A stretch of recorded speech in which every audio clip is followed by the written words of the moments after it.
Chapter break. Short literary escapes. Classic audio pills for your commute, bedtime unwind, or a break anytime. This chapter break is Pride and Prejudice, by Jane Austen, 1813. Chapters 33 and 34. A brief introduction. Few novels have captured readers' hearts for as long as Pride and Prejudice, Jane Austen's sparkling tale of love, misunderstanding, and self-discovery. Beneath its elegant prose and social satire lies a timeless exploration of how Pride and Prejudice, our own and others, can blind us to the truth of love. In Chapter 33, subtle tensions rise at the parsonage as Elizabeth encounters Mr. Darcy under increasingly personal circumstances. His reserve begins to crack, revealing hints of feeling beneath his proud exterior. In Chapter 34, Mr. Darcy finally confesses his love for Elizabeth Bennet, but what might have been a tender declaration turns into a collision of pride and hurt. His proposal, sincere yet clouded by arrogance, provokes Elizabeth's fiery refusal, setting in motion a transformation in both their hearts. Set within the quiet walls of the parsonage at Hunsford, this scene depicts the very essence of Austen's genius, the clash of emotion and reason, class and conscience, and two powerful spirits learning, painfully, to understand each other. Now let's open the page together. Your chapter break begins now. Chapter 33. More than once did Elizabeth, in her ramble within the park, unexpectedly meet Mr. Darcy. She felt all the perverseness of the mischance that should bring him where no one else was brought, and, to prevent its ever happening again, took care to inform him, at first, that it was a favourite haunt of hers. How it could occur a second time, therefore, was very odd. Yet it did, and even the third. It seemed like wilful ill-nature, or a voluntary penance, for on these occasions it was not merely a few formal inquiries and an awkward pause and then away, but he actually thought it necessary to turn back and walk with her. He never said a great deal, nor did she give herself the trouble of talking or of listening much, but it struck her in the course of their third encounter that he was asking some odd unconnected questions, about her pleasure in being at Hunsford, her love of solitary walks, and her opinion of Mr. and Mrs. Collins's happiness, and that in speaking of Rossings, and her not perfectly understanding the house, he seemed to expect that whenever she came into Kent again she would be staying there too. His words seemed to imply it. Could he have Colonel Fitzwilliam in his thoughts?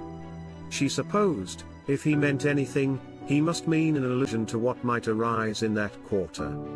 It distressed her a little, and she was quite glad to find herself at the gate in the Pales opposite the parsonage. She was engaged one day, as she walked, in reperusing Jane's last letter, and dwelling on some passages which proved that Jane had not written in spirits, when, instead of being again surprised by Mr. Darcy, she saw, on looking up, that Colonel Fitzwilliam was meeting her. Putting away the letter immediately, and forcing a smile, she said, "I did not know before that you ever walked this way." "I have been making the tour of the park," he replied, "as I generally do every year, and intended to close it with a call at the parsonage." "Are you going much farther?" "No, I should have turned in a moment." And accordingly she did turn, and they walked towards the parsonage together. "Do you certainly leave Kent on Saturday?" said she. "Yes, if Darcy does not put it off again. But I am at his disposal. He arranges the business just as he pleases. And if not able to please himself in the arrangement, he has at least great pleasure in the power of choice. I do not know anybody who seems more to enjoy the power of doing what he likes than Mr. Darcy." "He likes to have his own way very well," replied Colonel Fitzwilliam. "But so we all do. It is only that he has better means of having it than many others, because he is rich, and many others are poor. I speak feelingly. A younger son, you know, must be inured to self-denial and dependence. In my opinion, the younger son of an earl can know very little of either. Now, seriously, what have you ever known of self-denial and dependence? When have you been prevented by want of money from going wherever you chose or procuring anything you had a fancy for? These are home questions, and perhaps I cannot say that I have experienced many hardships of that nature. But in matters of greater weight, I may suffer from the want of money. Younger sons cannot marry where they like. Unless where they like women of fortune, which I think they very often do. Our habits of expense make us too dependent, and there are not many in my rank of life who can afford to marry without some attention to money. Is this, thought Elizabeth, meant for me? And she colored at the idea, but, recovering herself, said in a lively tone, "And pray, what is the usual price of an earl's younger son? Unless the elder brother is very sickly, I suppose you would not ask above £50,000. He answered her in the same style, and the subject dropped. To interrupt a silence which might make him fancy her affected with what had passed, she soon afterwards said, "I imagine your cousin brought you down with him chiefly for the sake of having somebody at his disposal. I wonder he does not marry, to secure a lasting convenience of that kind. But, perhaps, his sister does as well for the present, and, as she is under his sole care, he may do what he likes with her." "No," said Colonel Fitzwilliam, "that is an advantage which he must divide with me. I am joined with him in the guardianship of Miss Darcy." "Are you, indeed? And pray what sort of a guardian do you make? Does your charge give you much trouble? Young ladies of her age are sometimes a little difficult to manage, and if she has the true Darcy spirit, she may like to have her own way." As she spoke, she observed him looking at her earnestly, and the manner in which he immediately asked her why she supposed Miss Darcy likely to give them any uneasiness, convinced her that she had somehow or other got pretty near the truth. She directly replied, "You need not be frightened. I never heard any harm of her, and I dare say she is one of the most tractable creatures in the world. She is a very great favourite with some ladies of my acquaintance, Mrs. Hurst and Miss Bingley. I think I have heard you say that you know them." "I know them a little. Their brother is a pleasant, gentlemanlike man, he is a great friend of Darcy's." "Oh yes," said Elizabeth dryly, "Mr. Darcy is uncommonly kind to Mr. Bingley, and takes a prodigious deal of care of him." "Care of him?" "Yes, I really believe Darcy does take care of him in those points where he most wants care. From something that he told me in our journey hither, I have reason to think Bingley very much indebted to him. But I ought to beg his pardon, for I have no right to suppose that Bingley was the person meant. It was all conjecture." "What is it you mean?" "It is a circumstance which Darcy of course could not wish to be generally known, because if it were to get round to the lady's family it would be an unpleasant thing. You may depend upon my not mentioning it. And remember that I have not much reason for supposing it to be Bingley. What he told me was merely this, that he congratulated himself on having lately saved a friend from the inconveniences of a most imprudent marriage, but without mentioning names or any other particulars, and I only suspected it to be Bingley from believing him the kind of young man to get into a scrape of that sort, and from knowing them to have been together the whole of last summer." "Did Mr. Darcy give you his reasons for this interference?" "I understood that there were some very strong objections against the lady." "And what arts did he use to separate them?" "He did not talk to me of his own arts," said Fitzwilliam, smiling. "He only told me what I have now told you." Elizabeth made no answer, and walked on, her heart swelling with indignation. After watching her a little, Fitzwilliam asked her why she was so thoughtful. "I am thinking of what you have been telling me," said she. "Your cousin's conduct does not suit my feelings. Why was he to be the judge? You are rather disposed to call his interference officious. I do not see what right Mr. Darcy had to decide on the propriety of his friend's inclination, or why, upon his own judgment alone, he was to determine and direct in what manner that friend was to be happy. But," she continued, recollecting herself, "as we know none of the particulars, it is not fair to condemn him. It is not to be supposed that there was much affection in the case. That is not an unnatural surmise, said Fitzwilliam, but it is lessening the honor of my cousin's triumph very sadly. This was spoken jestingly, but it appeared to her so just a picture of Mr. Darcy, that she would not trust herself with an answer, and, therefore, abruptly changing the conversation, talked on indifferent matters, till they reached the parsonage. There, shut into her own room, as soon as their visitor left them, she could think without interruption of all that she had heard. It was not to be supposed that any other people could be meant than those with whom she was connected. There could not exist in the world two men over whom Mr. Darcy could have such boundless influence. That he had been concerned in the measures taken to separate Mr. Bingley and Jane, she had never doubted, but she had always attributed to Miss Bingley the principal design and arrangement of them. If his own vanity, however, did not mislead him, he was the cause, his pride and caprice were the cause of all that Jane had suffered, and still continued to suffer. He had ruined for a while every hope of happiness for the most affectionate, generous heart in the world, and no one could say how lasting an evil he might have inflicted. There were some very strong objections against the lady, were Colonel Fitzwilliam's words, and these strong objections probably were, her having one uncle who was a country attorney, and another who was in business in London. To Jane herself, she exclaimed, there could be no possibility of objection, all loveliness and goodness as she is. Her understanding excellent, her mind improved, and her manners captivating. Neither could anything be urged against my father, who, though with some peculiarities, has abilities which Mr. Darcy himself need not disdain, and respectability which he will probably never reach. When she thought of her mother, indeed, her confidence gave way a little, but she would not allow that any objections there had material weight with Mr. Darcy, whose pride, she was convinced, would receive a deeper wound from the want of importance in his friends' connections than from their want of sense, and she was quite decided, at last, that he had been partly governed by this worst kind of pride, and partly by the wish of retaining Mr. Bingley for his sister. The agitation and tears which the subject occasioned brought on a headache, and it grew so much worse towards the evening that, added to her unwillingness to see Mr. Darcy, it determined her not to attend her cousins to Rossings, where they were engaged to drink tea.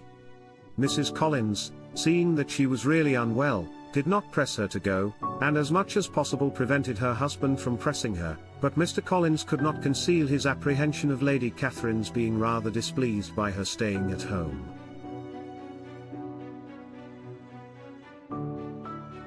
Chapter 34. When they were gone, Elizabeth, as if intending to exasperate herself as much as possible against Mr. Darcy, chose for her employment the examination of all the letters which Jane had written to her since her being in Kent. They contained no actual complaint, nor was there any revival of past occurrences, or any communication of present suffering. But in all, and in almost every line of each, there was a want of that cheerfulness which had been used to characterize her style, and which, proceeding from the serenity of a mind at ease with itself, and kindly disposed towards everyone, had been scarcely ever clouded. Elizabeth noticed every sentence conveying the idea of uneasiness, with an attention which it had hardly received on the first perusal. Mr. Darcy's shameful boast of what misery he had been able to inflict gave her a keener sense of her sister's sufferings. It was some consolation to think that his visit to Rossings was to end on the day after the next, and a still greater that in less than a fortnight she should herself be with Jane again, and enabled to contribute to the recovery of her spirits, by all that affection could do. She could not think of Darcy's leaving Kent without remembering that his cousin was to go with him, but Colonel Fitzwilliam had made it clear that he had no intentions at all, and, agreeable as he was, she did not mean to be unhappy about him.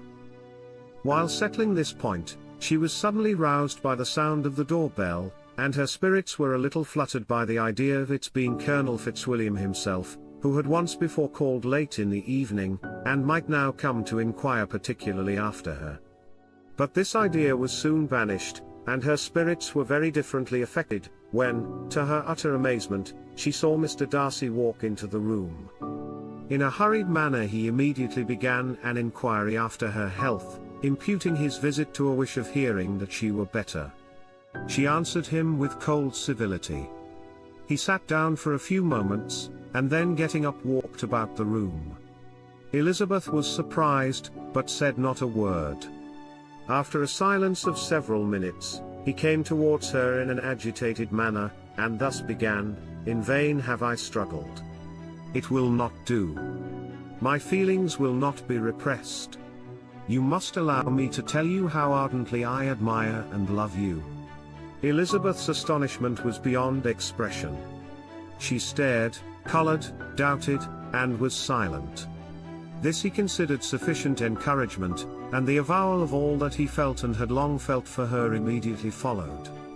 He spoke well, but there were feelings besides those of the heart to be detailed, and he was not more eloquent on the subject of tenderness than of pride. His sense of her inferiority, of its being a degradation, of the family obstacles which judgment had always opposed to inclination, were dwelt on with a warmth which seemed due to the consequence he was wounding, but was very unlikely to recommend his suit. In spite of her deeply rooted dislike, she could not be insensible to the compliment of such a man's affection, and though her intentions did not vary for an instant, she was at first sorry for the pain he was to receive, till roused to resentment by his subsequent language, she lost all compassion in anger. She tried, however, to compose herself to answer him with patience, when he should have done.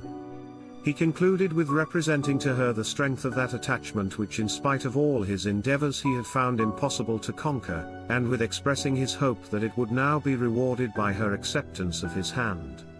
As he said this she could easily see that he had no doubt of a favorable answer.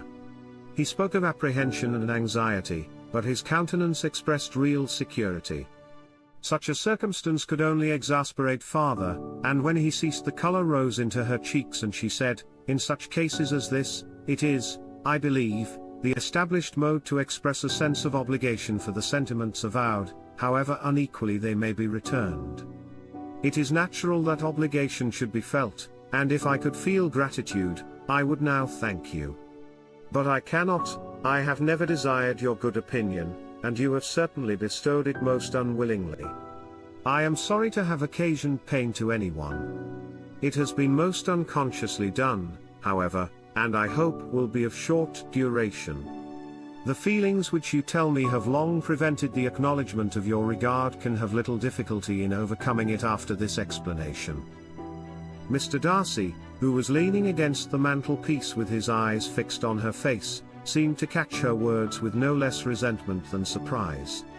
His complexion became pale with anger, and the disturbance of his mind was visible in every feature. He was struggling for the appearance of composure, and would not open his lips till he believed himself to have attained it. The pause was to Elizabeth's feelings dreadful.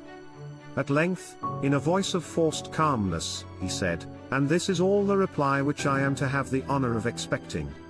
I might, perhaps, wish to be informed why, with so little endeavor at civility, I am thus rejected. But it is of small importance." "I might as well inquire," replied she, "why, with so evident a design of offending and insulting me, you chose to tell me that you liked me against your will, against your reason, and even against your character. Was not this some excuse for incivility, if I was uncivil? But I have other provocations. You know I have. Had not my own feelings decided against you, had they been indifferent, or had they even been favorable, do you think that any consideration would tempt me to accept the man who has been the means of ruining, perhaps forever, the happiness of a most beloved sister?" As she pronounced these words, Mr. Darcy changed color, but the emotion was short, and he listened without attempting to interrupt her while she continued, "I have every reason in the world to think ill of you. No motive can excuse the unjust and ungenerous part you acted there. You dare not, you cannot deny that you have been the principal, if not the only means of dividing them from each other, of exposing one to the censure of the world for caprice and instability, the other to its derision for disappointed hopes, and involving them both in misery of the acutest kind." She paused, and saw with no slight indignation that he was listening with an air which proved him wholly unmoved by any feeling of remorse. He even looked at her with a smile of affected incredulity. Can you deny that you have done it? She repeated. With assumed tranquility he then replied. I have no wish of denying that I did everything in my power to separate my friend from your sister, or that I rejoice in my success. Towards him I have been kinder than towards myself. Elizabeth disdained the appearance of noticing this civil reflection, but its meaning did not escape, nor was it likely to conciliate her. But it is not merely this affair, she continued, on which my dislike is founded. Long before it had taken place, my opinion of you was decided. Your character was unfolded in the recital which I received many months ago from Mr. Wickham. On this subject, what can you have to say? In what imaginary act of friendship can you here defend yourself? Or under what misrepresentation can you here impose upon others? You take an eager interest in that gentleman's concerns, said Darcy, in a less tranquil tone, and with a heightened colour. Who that knows what his misfortunes have been can help feeling an interest in him? His misfortunes? Repeated Darcy, contemptuously. Yes, his misfortunes have been great indeed. And of your infliction, cried Elizabeth, with energy, you have reduced him to his present state of poverty, comparative poverty. You have withheld the advantages which you must know to have been designed for him. You have deprived the best years of his life of that independence which was no less his due than his desert. You have done all this. And yet you can treat the mention of his misfortunes with contempt and ridicule. And this, cried Darcy, as he walked with quick steps across the room, is your opinion of me. This is the estimation in which you hold me. I thank you for explaining it so fully. My faults, according to this calculation, are heavy indeed. But, perhaps, added he, stopping in his walk, and turning towards her, these offences might have been overlooked, had not your pride been hurt by my honest confession of the scruples that had long prevented my forming any serious design. These bitter accusations might have been suppressed, had I, with greater policy, concealed my struggles, and flattered you into the belief of my being impelled by unqualified, unalloyed inclination, by reason, by reflection, by everything. But disguise of every sort is my abhorrence. Nor am I ashamed of the feelings I related. They were natural and just. Could you expect me to rejoice in the inferiority of your connections? To congratulate myself on the hope of relations whose condition in life is so decidedly beneath my own? Elizabeth felt herself growing more angry every moment, yet she tried to the utmost to speak with composure when she said, You are mistaken, Mr. Darcy, if you suppose that the mode of your declaration affected me in any other way than as it spared me the concern which I might have felt in refusing you, had you behaved in a more gentlemanlike manner. She saw him start at this, but he said nothing, and she continued, You could not have made me the offer of your hand in any possible way that would have tempted me to accept it. Again his astonishment was obvious, and he looked at her with an expression of mingled incredulity and mortification. She went on, From the very beginning, from the first moment, I may almost say, of my acquaintance with you, your manners impressing me with the fullest belief of your arrogance, your conceit, and your selfish disdain of the feelings of others, were such as to form that groundwork of disapprobation, on which succeeding events have built so immovable a dislike, and I had not known you a month before I felt that you were the last man in the world whom I could ever be prevailed on to marry. You have said quite enough, madam. I perfectly comprehend your feelings, and have now only to be ashamed of what my own have been. Forgive me for having taken up so much of your time, and accept my best wishes for your health and happiness. And with these words he hastily left the room, and Elizabeth heard him the next moment open the front door and quit the house. The tumult of her mind was now painfully great. She knew not how to support herself, and, from actual weakness, sat down and cried for half an hour. Her astonishment, as she reflected on what had passed, was increased by every review of it. That she should receive an offer of marriage from Mr. Darcy. That he should have been in love with her for so many months. so much in love as to wish to marry her in spite of all the objections which had made him prevent his friends marrying her sister, and which must appear at least with equal force in his own case, was almost incredible. It was gratifying to have inspired unconsciously so strong an affection. But his pride, his abominable pride, his shameless avowal of what he had done with respect to Jane, his unpardonable assurance in acknowledging, though he could not justify it, and the unfeeling manner which he had mentioned Mr. Wickham, his cruelty towards whom he had not attempted to deny, soon overcame the pity which the consideration of his attachment had for a moment excited. She continued in very agitating reflections till the sound of Lady Catherine's carriage made her feel how unequal she was to encounter Charlotte's observation, and hurried her away to her room.